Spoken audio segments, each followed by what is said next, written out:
All right, good morning Australia, good afternoon New Zealand. Thank you very much for joining us today for the third webinar in our Reimagined work series, Customer Insights, It's Time to Get Personal. My name is Travis Barker. I am GM of Market Development for Data and AI. Today we are discussing getting personal with Microsoft Dynamics 365 Customer Insights. I'm very excited to have Qassem Naim from FCB New Zealand joining us today. Q is going to give us the marketing insider's view on customer data platforms and personalizing the customer experience for a competitive advantage. We will then give you a whirlwind tour of the D365 Customer Insights platform and finish with a live Q&A session to round out the hour. Our aim today is to give you a viewpoint on the growing importance of personalization and creating exceptional customer experience, and to show how Microsoft's Customer Insights platform can help in that journey. We do have live Q&A open throughout the presentation, so if you do have questions, please throw them into the chat, and we'll have a go at answering these around about the 40 to 45 minute mark of the webinar. This webinar is being recorded and will be available for viewing on our website later today. So as I say, super excited to have Q joining us today. Q is Head of Data and Technology for FCB New Zealand. He is working at the forefront of the marketing industry and customer data platforms. Really looking forward to him sharing his insights. Also on the call today is our very own Customer Insights Dream Team of Rowan Miller and Anthony Chipola. Rowan is Solution Sales Manager in our Business Applications team, dialing in from Melbourne today. And Anthony is Principal Consultant in our Digital Data and AI team based in Sydney. Thanks so much for joining me today, guys. Let's jump into it. Okay, Q, great to have you on the call today. Thanks so much for joining us. Why don't you kick things off by telling us a little bit about FCB New Zealand, what your organization does, and how you're helping your clients to get more personal with your customers. Great. Thank you, Travis. It's great to be here. And my first Microsoft Teams live event. So this is quite awesome to see the tech coming through in this way. But yeah, as you mentioned, so I'm from FCB New Zealand, integrated marketing communications agency. So integrated in the agency land kind of means that we've kept creative and media together when a few years back, a lot of people were splitting those things out. And we've also continued to build out the breadth of services that I guess any marketing communications agency might need, and that includes data and technology, a discipline we introduced about 4 years ago, and I currently look after. And so we work with clients across a range of industries and brands as part of our global network, supporting their use of data and technology to help drive better, more relevant, more timely communications for their customers. So it's really exciting to be able to speak to that as it extends to the Microsoft stack and what they've introduced with Customer Insights. Great, thanks for that, Q. So obviously one of the fundamental challenges with personalization is gathering and using data from disparate touch points. Q, can you tell us what you've seen in the market around the evolution of customer data platforms to address that challenge? Yeah, definitely. And it's a really good one, because customer data platforms to me are the answer to the complexity that comes out on those big, the MarTech 5000 or now 8000. I think the 2020 version was just released, and you might see that around with that god awful slide with, I don't know, 8,000 logos, you know, from all these different marketing vendors. Cool.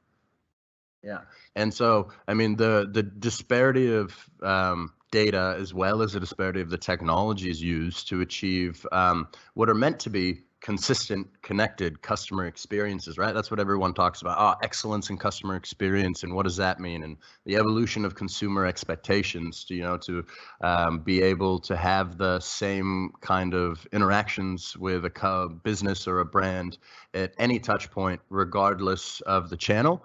And that's something that has been increasingly difficult as more tools have popped up. And CDPs to me are the answer to that, in the way that they seem to be the consolidation of a variety of different pieces of what were traditionally either marketing technology stacks or just general kind of business technology stacks into a more holistic answer to help you, interact with your platforms and manage all of that data, from everything from anonymous, digital advertising touch points to known engagements in your direct channels and everything in between. And so Microsoft, historically has been a great unifier of many of these tools with their existing footprint into corporate and enterprise environments. Everybody uses Office to some extent, it seems. And so the fact that they're starting to get more engaged and lean more into some of these marketing use cases that are being enabled through tools like Customer Insights is actually really exciting, because it takes it just one step further from an amalgamation of disparate marketing technologies into an actual corporate technology environment. Does that make sense? Yeah, that absolutely does. And in terms of the market itself, are you seeing particular leaders rise to the surface? Are you seeing consolidation in the market in the MarTech industry? Yeah, and this has been rampant for quite some time, but there are some cute visualizations you can see. And for me, I always talked about it when you look at the automotive industry or the broadcast industry or the FMCG industry at a global level, there are all these sub-brands effectively that roll up into the likes of a Mondelez or like a Volkswagen Group or someone else. And that trajectory of acquisitions has been rife across the market. So the likes of Adobe and Salesforce and Oracle and SAP and all of these guys have consistently been developing their technology stacks through a series of acquisitions and kind of presenting those as CDPs. Now, at the same time, there have been other technology solutions that had branded themselves CDPs first, at least from my exposure, and I'm thinking maybe 12 to 18 months ago. Things like Segment and Treasure and whatever else. There were bespoke tools that branded themselves as CDPs early on, and then even the likes of brands like Telium, which was historically a tag management solution, has now been branding itself as a customer data platform. And so there's still, marketers and technology people love their acronyms, and it's another 3-letter acronym that's come out and causes a bit of confusion. And I know it caused confusion for me when I first saw it, right? Because I was like, what's the difference between a CDP and just a properly integrated marketing technology stack? But I think it is that unification of the variety of functions that you might use disparate tools for into a single unified platform that enables you to orchestrate that across the way and of the entire customer journey. Yeah, that's interesting. Coming at it from a data perspective, having been myself coming from a data warehousing angle, what I find interesting is that historically, or from a legacy perspective, CDPs almost create another silo within organizations, and so if they're not integrated with your full stack of data or data platform technology, they can become sort of a little bit isolated and somewhat. And so what I find really interesting about Customer Insights, which we'll get into soon, is just how it integrates. As you mentioned, whether you're using Office or any other of those Microsoft platforms, it works really well in that environment. So I think it's a real challenger product that's coming to the fore. Yeah, and with the proliferation. Oh, sorry. Yeah, no, go for it. Just the Power Apps environment, right? And Teams, and the rapid adoption there. But have been able to see how quickly that's come up to speed. Like there was SharePoint and Azure and some of these things, but as the Power Apps and Power BI and that whole kind of marketplace and environment has come together, it's been really interesting to see how quickly you can stand up solutions, within the Microsoft environment. Absolutely. I think that's key to it, right? How quickly can we derive value out of our investments? So I guess that to that point, the next question has to be, once we have the data in a central platform, how do you actually act on it? And this requires smarts around segmenting customers and targeting offers. Can you offer us some insights into what it takes currently to do this? And I'm thinking data science and AI capabilities. What are you seeing?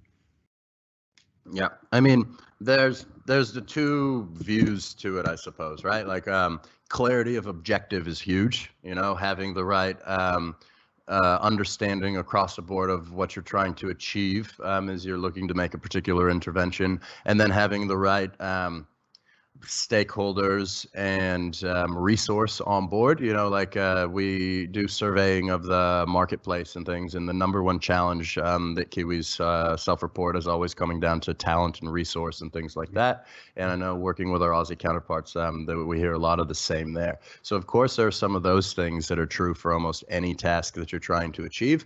But to your point, with the, I guess, sheer volume of data and the variety of data, like leaning into those V's, let alone the velocity and everything else that comes with it, it's untenable to manually filter through that data to be able to deliver scalable experiences, right? You can do a one-off and you can sit an analyst down and do some ad hoc analysis and drive a particular execution or a particular recommendation, but to be able to scale that out to truly get to a personalized and, dare I say, one-to-one kind of level with your customers and the way that you're engaging, you need to lean into technology and, machines to be able to help you manage that complexity and scale.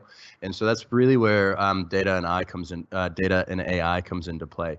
Personally, I've seen many executions over the past half a decade or so of people doing really good work and really interesting, relevant, timely communications in isolation. As part of a kind of concentrated effort or a single execution, but very, very rarely is that able to scale to live across, the entirety of their customer journey and all of their touch points. And that's really where data and AI comes into play. And if you're able to maintain and govern a good environment with a solid data infrastructure, your ability to then leverage machine learning or intelligence to drive the communications at the scale required for that one-to-one to really roll out and be meaningful, it's becoming more and more of a necessity. Yeah, look, I absolutely agree, and that point that you touched on around talent, cost, and availability is a very real challenge. Having been in this industry, trying to get that data science and AI capability to enable what you're trying to achieve is really tough. So what I'm excited about in particular is some of the out of the box ML and AI capabilities that these platforms are bringing to market, and I think that's a good segue to hand over to Rowan now, who's going to give us a tour of D365 Customer Insights platform and show how it can address some of these challenges that we've just been talking about. So without further ado, over to you, Rowan. Thanks, Travis, and thank you everyone for your attendance today. What we'd like to show you today is how Dynamics 365 Customer Insights can be used to solve a real-world business challenge. So in the next 15 minutes or so, what I'll do is I'll take you through how Customer Insights can be used for, say, a retail scenario. However, I'll make some call-outs along the way to some of the industries so I can talk in your language and your context so that you can understand it as well. So in the scenario we're presenting today, we're going to be a retail organisation and we sell direct to consumers through e-commerce channels, but also through bricks and mortar stores.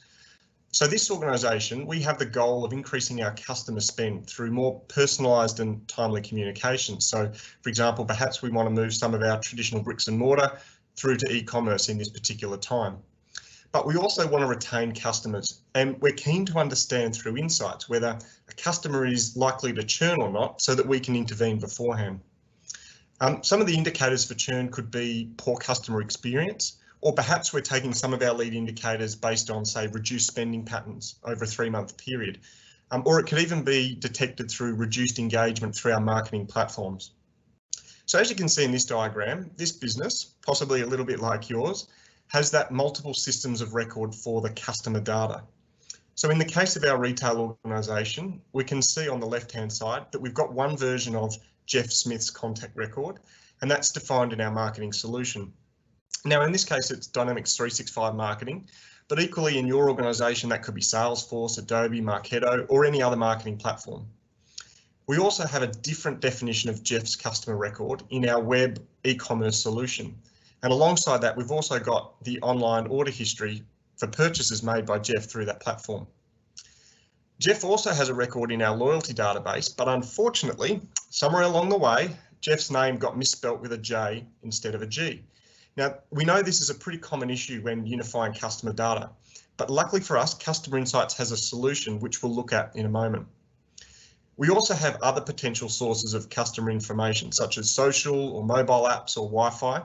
But given the majority of my customer information lives within those e-commerce and loyalty solutions, I'm actually going to start with that information first to accelerate the time to value for this initiative that I'm working on.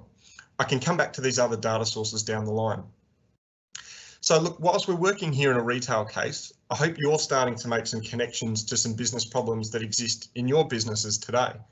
So for example, you might be in healthcare or aged care, and you might be a really diversified business where you've got at-home care, residential care, insurance perhaps as well. Your customer data might exist in, say, multiple CRM solutions, or even exist in that clinical care system. Being able to deliver that personalised resident or patient care is really important. For utility companies, your customer data could again live in multiple CRM solutions, but it could also live in, say, your billing solution as account records. You could also be a university and you're trying to track the student profile, but also track them through to being an alumni as well, and merging the student and alumni profiles down the line. Or look, it could even be in a government context. So in this case, our customer is actually a citizen. And I guess what I'm trying to figure out is, can I deliver a better customer service if I can unify the information about a citizen? And that might help with community engagement or better understanding how they use different customer facilities. So the first goal in most of these instances is that we want to unify the customer profile and bring along with it that transactional and behavioural information, such as things like orders or support cases or phone calls, page views, email, clicks and opens. So this is an important point, because if I take finance teams as an example, they've always been able to report on sales orders and revenue, but what we've traditionally not been able to do is unify, for example, e-commerce and store purchases, surface that against a single customer and deliver that in real time to our sales or marketing teams. So faced with these particular scenarios in my retail example, how can I increase customer spend? How can I focus on customer retention? How can Customer Insights help me with those particular problems?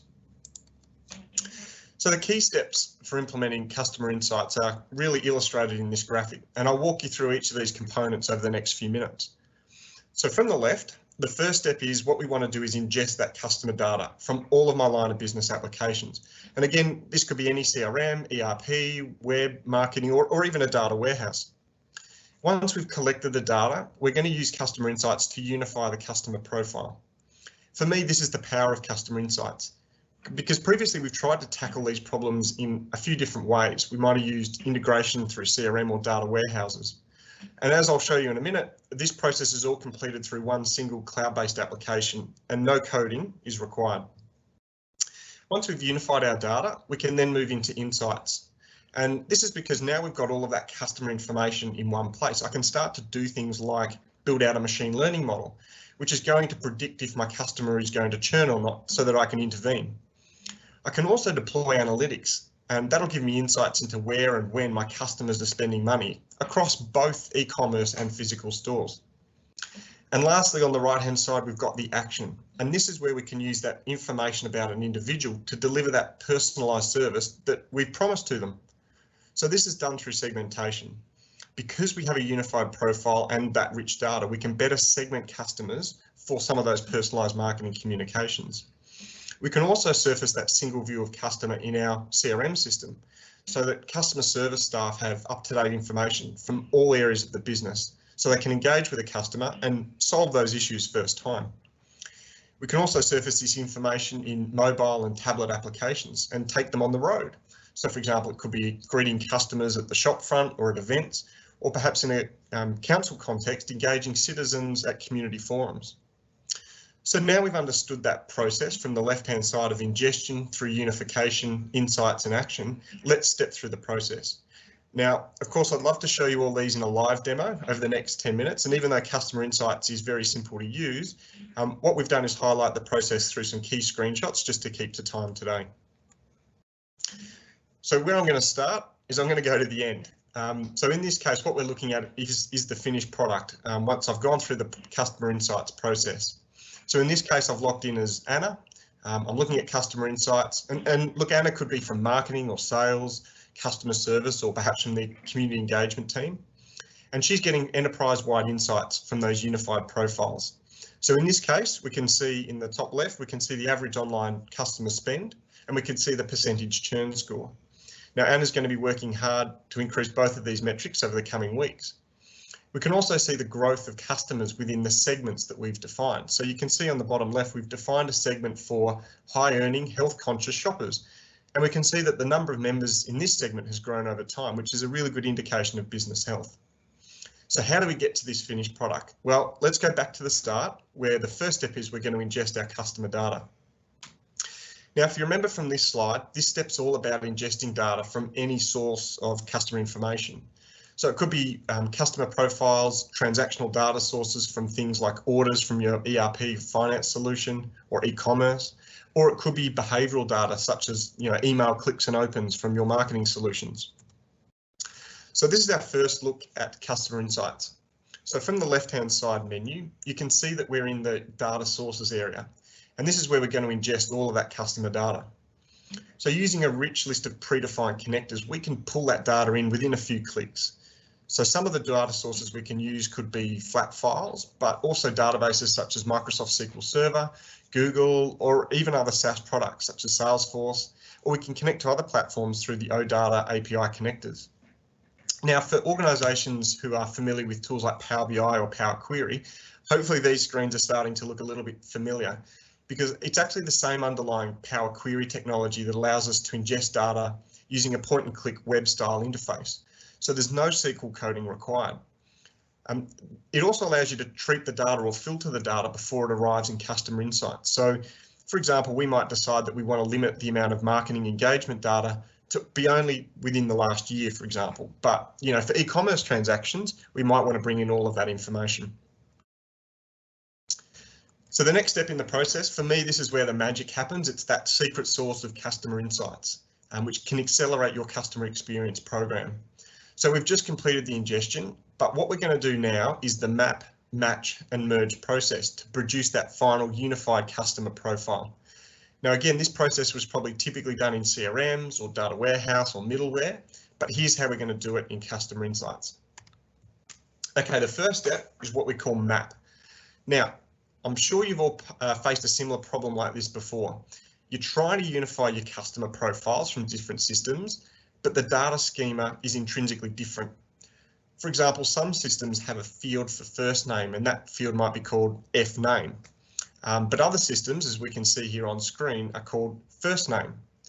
Now, what Customer Insights will do, it'll actually automatically detect the type of field this is. So in this case, first name, and it will map that to the Microsoft Common Data Model.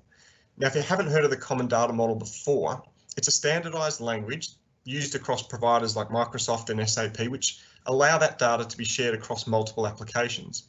And if we've got that common understanding of data and data schemas, we can seamlessly integrate and be interoperable across those applications. So in this case, for example, the first name field from e-commerce has been mapped to the common data model of person.firstname. Now, again, the value of Customer Insights here is that it automatically detects the type of field, and it's going to give us a really consistent data schema that will facilitate the matching and merging process down the line, which we'll take a look at now. So now that we've got that consistent language to describe our data, what we want to do is define the rules to set up the match. And if you can remember from our example before, we had 3 definitions of Jeff in our e-commerce solution, another one in loyalty database, and another one in our marketing solution. And in one case, Jeff's name was spelt incorrectly. So again, we've traditionally solved this problem of developing matching rules, probably by codifying them in things like data warehouses or middleware. Now, if we look at this screen, what we've been able to do is define a matching rule, which is based on a first name and email address, or full name and email address of our contacts. You can set the precision of these match rules, and you can vary that precision from low to medium to high, all the way through to an exact match. And when you're adjusting that amount, Customer Insights will apply that sort of fuzzy matching rule to it. So, for example, if we use an exact level of matching, our Jeff with a J and our Jeff with a G wouldn't be matched. But if we move that down to high precision, the system will apply that fuzzy matching and it will actually match those 2 customer records. So as you can see across our two different data sources, we've got a 98.8% match between both systems, which is great because that means we're well on our way to getting our unified profiles. So once we've defined our match rules, what we want to now do is merge our data. But before that, there's one final step we've got to do. So given we're merging 2, 3, or perhaps even 4 customer profiles down to one, we need to tell Customer Insights which fields from which system should be populated on those merged records. So for example, it probably makes sense if I take address information that we source that address data from an e-commerce solution. I mean, it's probably going to have the most up-to-date address information from a shipping perspective.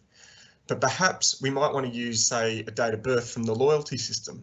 And that's more likely to be correct because customers probably want to take advantage of things like birthday offers.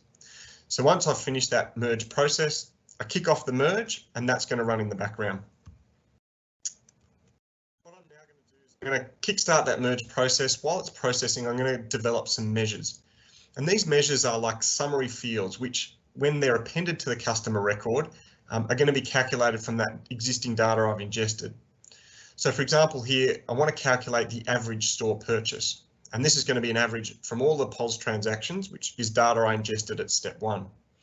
Again, the benefit here is I don't have to write complex SQL to do these measures, and I don't have to export the data to Excel and write custom formulas to derive those. I can define the measures in the tool. I can then use them to segment, and we'll see later on how I can use them in some analytics as well. So now we've defined the average store purchase measure, I'm going to create a segment. And look, a segment is really just a search criteria, which when I save it and apply it, it's going to give me a list of those unified customer profiles which meet that criteria. So some simple segments you could create could be like demographic segments, could be like a location or age range. But the power of Customer Insights is that you can combine these measures that we created before with these segments.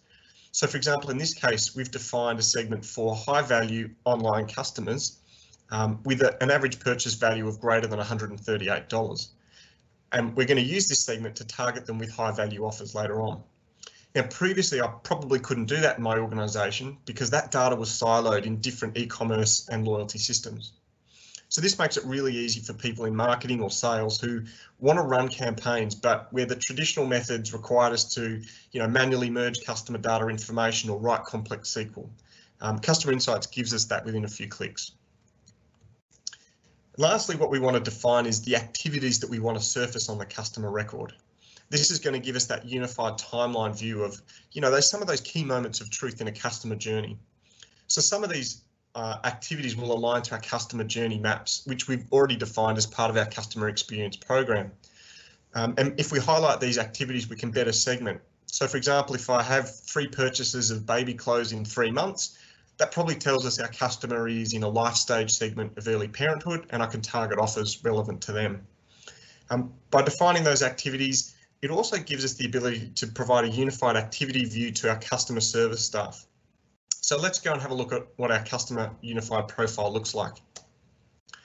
So as you can see here, we've got Jeff's contact card in Customer Insights, and that merged demographic information is on the left-hand side. And that unified timeline view, those key moments of truth, is in the middle. Our total lifetime spend, which is a measure we've defined, is down the bottom. And our measure for average web purchase and average store purchase are on the right. The charts on the right, it's giving us a bit of a taste of where Customer Insights as a product is heading.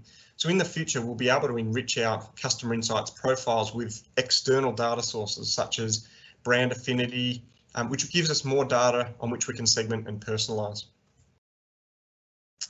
And the last part of our Unify story is showing that customer profile in Dynamics 365 customer service.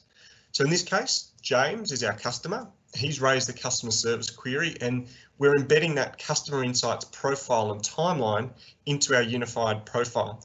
And that way our customer service staff can see all of those key moments of truth from all the different systems in one place to deliver that really personalised experience and hopefully resolve James's issue on the first time. The last piece of the puzzle is being able to extend Customer Insights through intelligence and action. So we're going to take a look at some examples of insights in action now. Or, in other terms, I've now got the data, what can I do with it? So the first example is we can surface information in analytical tools like Power BI, which has a native connector through to customer insights. From here, we can make strategic decisions based upon information such as segmenting based on our measures, average spend by marketing location, or develop marketing strategies based on gender, age, or even loyalty points. We can also surface that unified customer profile to applications in the field. So imagine if we wanted some sort of greeter application, which could be, at the coffee shop, or it could be at our storefront, or it could be a community engagement officer who's walking around in the field, who wants to identify a citizen, speak to them and understand them and get issues that affect them in the community. Or it could even be a resident care application, which combines, resident information about their families, their interests, medical condition and dietary requirements. And we can see on the right-hand side, we've got a nice slide there around recommendations. So some things like surfacing that next best action in our application so we can talk meaningfully to the customer. Lastly, we can also take that rich information from Dynamics 365 and develop machine learning models to predict customer behaviour such as churn. So what we're looking at here is the Azure Machine Learning Studio. We've developed a customer churn model. The outputs from these models can be fed back into customer insights for further segmentation and action. So, for example, if someone is detected to be at a risk of churning, we might add them to a specific segment in customer insights for at-risk customers, which immediately will send them an offer through our marketing platforms to get them back engaged. And with the April 2020 release of Customer Insights, some of these machine learning models are now built into Customer Insights out of the box. So hopefully that's given you a good overview of Customer Insights, walking you through that real life scenario. I'm just going to call out a couple of the key features which are in the 2020 Wave 1 release, which is being released at the moment. The first one here is being able to bring your own data lake solution. So Customer Insights runs on Azure Data Lake. This is not a locked-in platform. It allows you to access that data and integrate it to systems as you want. We've also got further security advancements, and as I mentioned before, we've got some of those out-of-the-box churn models and next best action models as well to accelerate some of those customer experience programs. So hopefully that's given you a good insight into how CI can solve your customer experience programs. And I'll hand back to Travis now, who's going to explain how we can get started.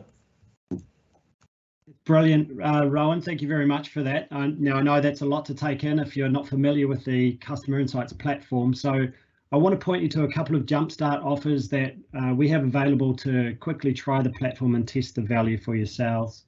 On the Microsoft AppSource Marketplace, we have 3 time box fixed price offers to get you started. We have a 1-day assessment, a 5-day POC and a 10-day POC. These offers are designed to provide rapid deployment of customer insights on your own data, so you can prove the value for your organizations very quickly. If you're not familiar with the AppSource Marketplace, browse appsource.microsoft.com and select Consulting Services. Our offers are super easy to find on the marketplace because they are the only customer insights offers available in Australia and New Zealand. And of course, if you need more information about customer insights, then please reach out to our solution specialists or indeed to your Empire to Intergen account executive. Now, if you need to take a step back and think about what customer experience means to your organization, our digital advisory team has some great materials available on our CX Reimagined site. I encourage you to check this out and get in touch if you're not sure about how to move forward. And of course, if you're looking for a partner in the marketing and advertising space, then you can't go past the Agency of the Year in New Zealand. FCB New Zealand are the best in the business.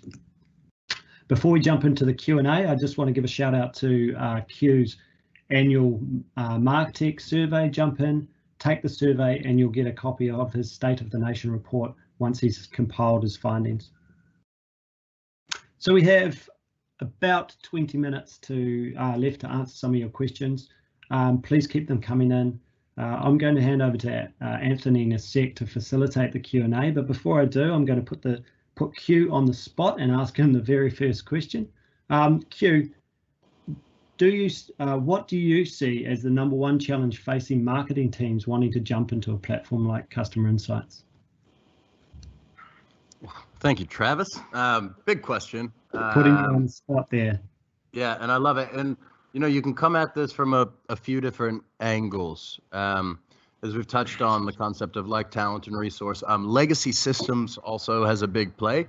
When we work with smaller businesses or launching new offerings, they actually have a much easier time with a lot of this because they don't have the same, I guess, baggage to bring forward from all of their legacy systems. But fundamentally, if we're going to keep it simple, the challenge that hits everybody when you try and actually realize this is complexity, right? And being able to manage that complexity at scale.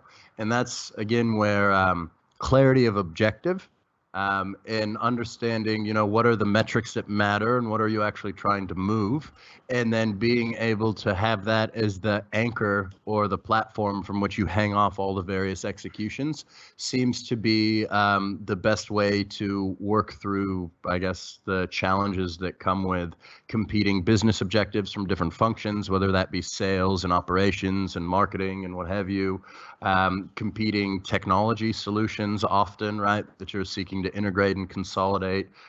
So the complexity has got to be the biggest challenge that people have to face. And that's the, I guess, challenge for leaders in the industry and in organizations, whether that's in the technology space or otherwise, to really try and help reduce that complexity and streamline the task at hand. Brilliant. Thank you very much for that. Sorry to put you on the spot. Okay, Ant, over to you. What other questions do we have there, mate? Thanks, Travis, and thanks, Q. Look, we've got some great questions from the floor. First question, straight out of the gate, is why use customer insights instead of a data warehouse? And should I throw out my data warehouse and use customer insights? How is it different? So this is actually quite a personal question to me. So last 10 years, I actually worked, interestingly enough, as a CRM campaign analyst, both at Microsoft and for a local cruise company. So one of the pain points that I know all too well is basically in the effort to come up with that customer data platform, to understand our customers, to be able to come to arrive at a single version of a customer truth, so to speak. There were really 4 to 5 key, what I call pain points that I needed to go through. And I know a lot of you out there are struggling with as well. And so that would be the high manual level of effort required to format the data, the quality of the data, figuring out which data sets represent the customer and how accurate that is, duplicates for join exceptions, cardinality, which refers to, for example, you might have one customer generating many purchases. So what I see customer insights as solving, and particularly in what I would call a low code, no code provisioning, is the ability to bring in your data sources and to start to automate and get away from those pain points so you can start to focus on the customer and less on getting into SQL and less into all that manual intervention. So yes, you can use a data warehouse. I did for many years, but customer insights absolutely would be an accelerator in my opinion. So yeah, great question. Moving on, what are some of the gotchas when getting started? You make it sound so easy. Yes, absolutely. From my perspective, I'd say the main challenges are around, again, preparation and thinking around the various data sources and quality. So I'd say customer insights is an amazing CDP tool when the data's already been explored, and there needs to be an awareness of the types of data and the variety of data. So whilst, again, it is a low code, no code solution, there is that human component. So there needs to be a basic understanding. And of course, data quality will always be the biggest issue. I think the IT industry touts the statistic that we spend 80% of our time transforming, or even 90%, and that last 10% is that value add we put over the top of that. So my suggestion would be brainstorming and planning out the data that you've collected about the customer. And really what you want to do is start to note the trust level you have around those data sets and your accuracy and how up to date or refreshable that needs to be. So it's all about planning. Moving on, we have a question from John. I love this question. Again, this is quite a personal question to me. Struggled with this for years. What is your view on balancing insights with privacy? In particular, we can combine data that people approve discovering and generate high probability insights that people might not be okay with us knowing. Okay, so number one, and I've been in that situation, John, so I empathise with you. PII, or personal identifiable information, as it's called, and its respective privacy clauses in Australia are pretty strict.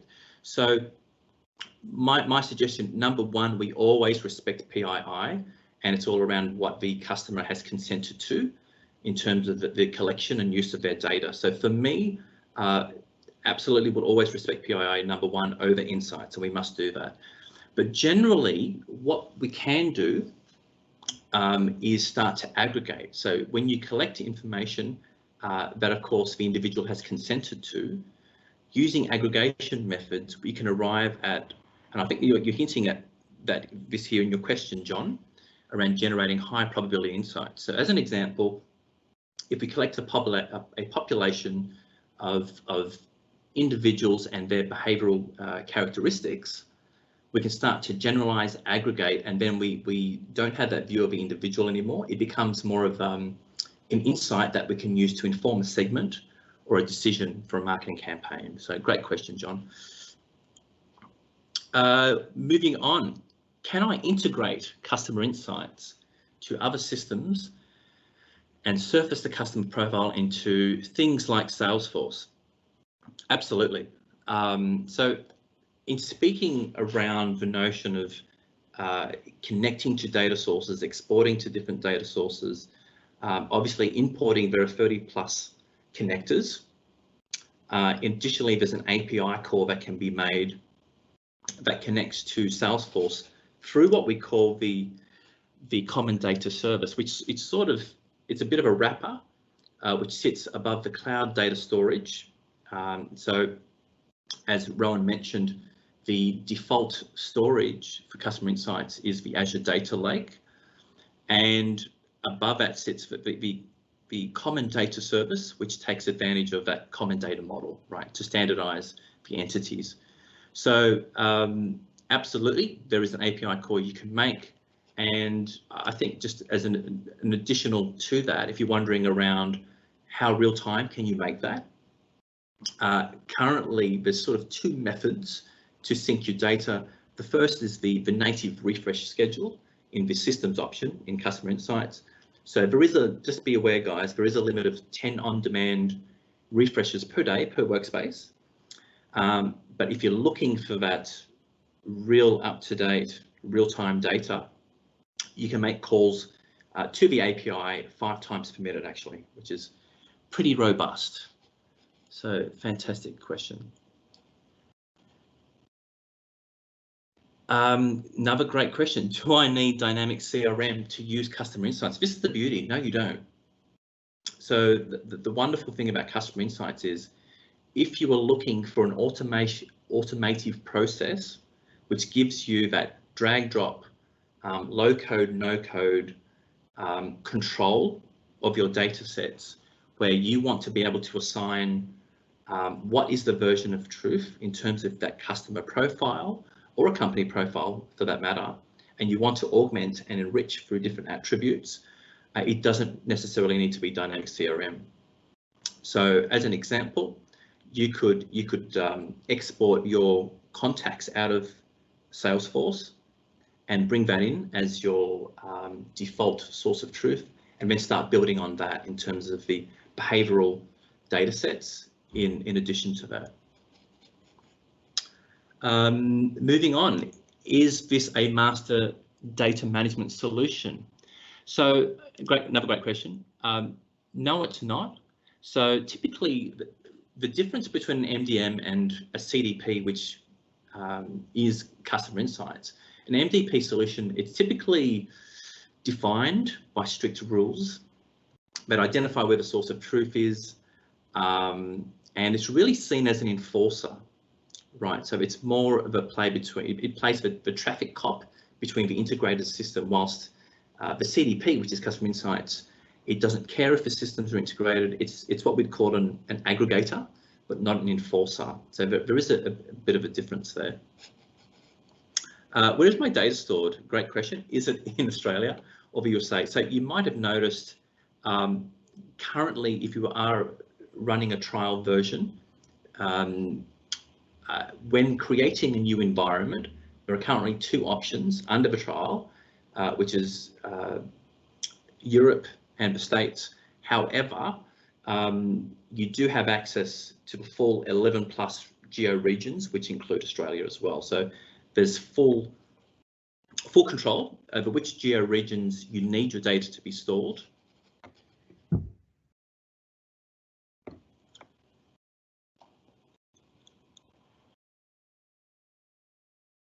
Yep, and the final question, does this solution have relevance for B2B?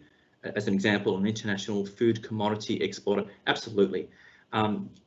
Anywhere you see the ability for insights to influence decision making, and you have data around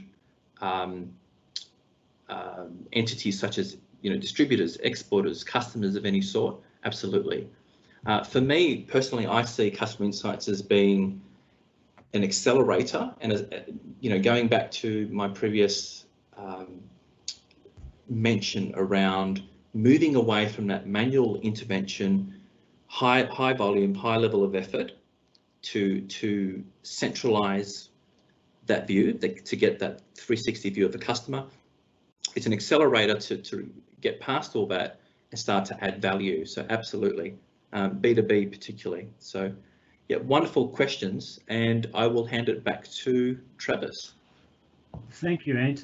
Perhaps before you do, I've got a curly question for you actually, and that's one with regards to bring your own data lake, which Rowan referred to. Can you explain just in high-level terms what that means, to customer insights? Yeah, absolutely.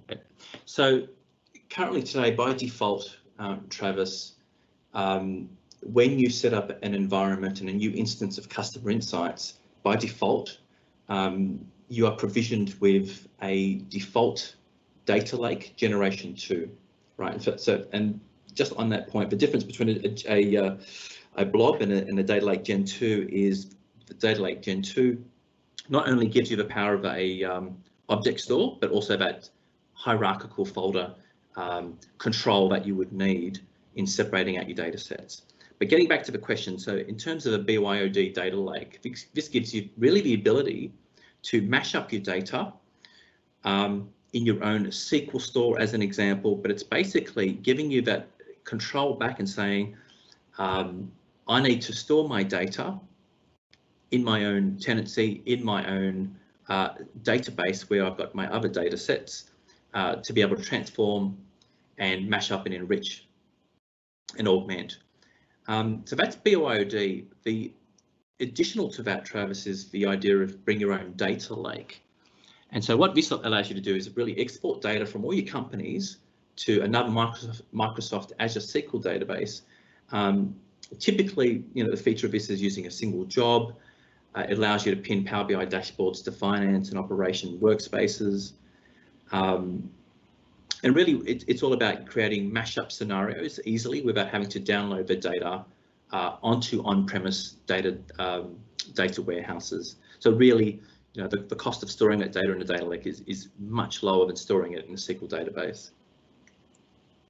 Awesome. So what you're essentially saying there is that this can become an integrated enterprise data solution, right? So customer insights isn't a siloed store in and of itself. It can be integrated with your other data sets that might sit within your data lake that might then go through to your enterprise data warehouse. Absolutely, and I think that the beauty, Travis, of customer insights is it's completely modular. So you can use the default, or you can use that, as you say, that integrated enterprise view to store your data and do your mashups there as well. So we've got that flexibility. Brilliant. Okay, well, if there's no more questions, which there looks like there isn't, I think that's it. We will wrap there. Thank you so much for joining us today. I really hope that you found this conversation very valuable. Good luck with your efforts to get more personal with your customers. A big thank you to Rowan, Ant and Q for being on the call today. Really appreciate your time and your insights. It's been fabulous. Stay safe, and we look forward to hearing from you all soon. Thank you very much.